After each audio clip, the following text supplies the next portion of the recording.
आज दिल्ली चुनाव अभियान की शुरुआत करेंगे पीएम मोदी, साथ ही देंगे करोड़ों की सौगात। प्रधानमंत्री नरेंद्र मोदी आज दिल्ली चुनाव के लिए भाजपा के चुनावी अभियान की शुरुआत करेंगे। इस हफ्ते वे 2 रैलियों में हिस्सा लेंगे। दूसरी रैली 3 जनवरी को होगी। वहीं पीएम मोदी आज रिठाला में एक नई मेट्रो लाइन की आधारशिला रखेंगे। इसके साथ ही वे देश के पहले semi high speed train corridor के तीसरे फेज का भी उद्घाटन करेंगे। इस प्रोजेक्ट को Delhi Meerut rapid rail project भी कहते हैं। इसके बाद पीएम मोदी रोहिणी के जापानी पार्क में जनसभा को संबोधित करेंगे। इसमें दिल्ली से सहारनपुर के लिए नया हाईवे भी शामिल है। सूत्रों के अनुसार प्रधानमंत्री दिल्ली की महिलाओं के लिए कुछ अहम घोषणाएं कर सकते हैं।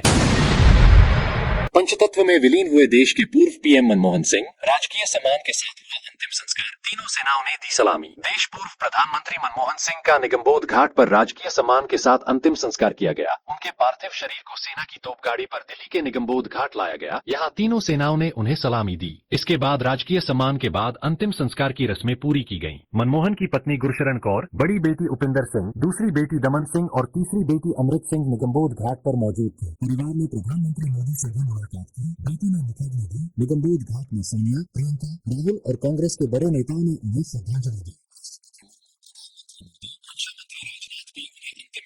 अंतिम संस्कार के दौरान भी मनमोहन सिंह को उनकी पसंदीदा नीली पगड़ी पहनाई गई। उन्होंने कैम्ब्रिज यूनिवर्सिटी को याद रखने के लिए उसके एक रंग को अपनी पगड़ी का सिग्नेचर कलर बना लिया था। डॉक्टर मनमोहन सिंह की पार्थिव देह को सुबह 9:30 बजे उनके आवास से कांग्रेस मुख्यालय लाया गया था। इसके बाद अंतिम यात्रा शुरू हुई। राहुल गांधी पार्थिव देह के साथ गाड़ी में बैठे थे।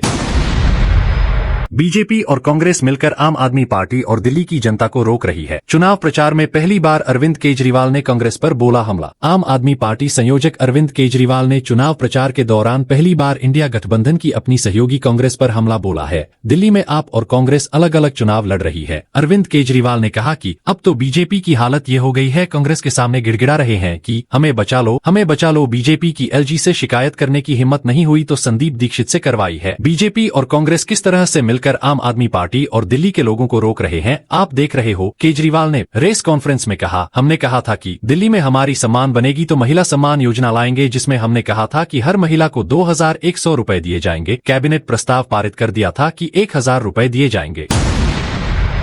बर्फबारी से श्रीनगर हाईवे बंद। बारिश से दिल्ली में 15 साल, अजमेर में 14 साल का रिकॉर्ड टूटा। वहीं यूपी में स्कूल बंद। बर्फबारी के कारण श्रीनगर हाईवे और मुगल रोड को बंद हो गया है। श्रीनगर जम्मू नेशनल हाईवे पर 2000 वाहन फंस गए। भारी बर्फबारी के कारण श्रीनगर एयरपोर्ट पर 80% उड़ानें रद्द कर दी गयीं। वहीं घने कोहरे के चलते दिल्ली में 14 ट्रेनें देरी से चल रही हैं। शहर में 9.1 mm बारिश दर्ज की गई। यह पिछले 15 साल में दिसंबर महीने की सबसे ज्यादा बारिश रही। वहीं राजस्थान के अजमेर में भी दिसंबर महीने में पिछले 24 घंटे के दौरान 21.4 mm से ज्यादा बरसात रिकॉर्ड हुई। यह पिछले 14 साल में दिसंबर की सबसे ज्यादा बारिश है। यूपी के मुजफ्फरपुर में तेज बारिश के कारण एक मकान गिर गया, जिससे महिला की मौत हो गई। बारिश और ठंड के कारण गाजियाबाद मेरठ में 8वीं तक के स्कूलों की छुट्टी कर दी गई है।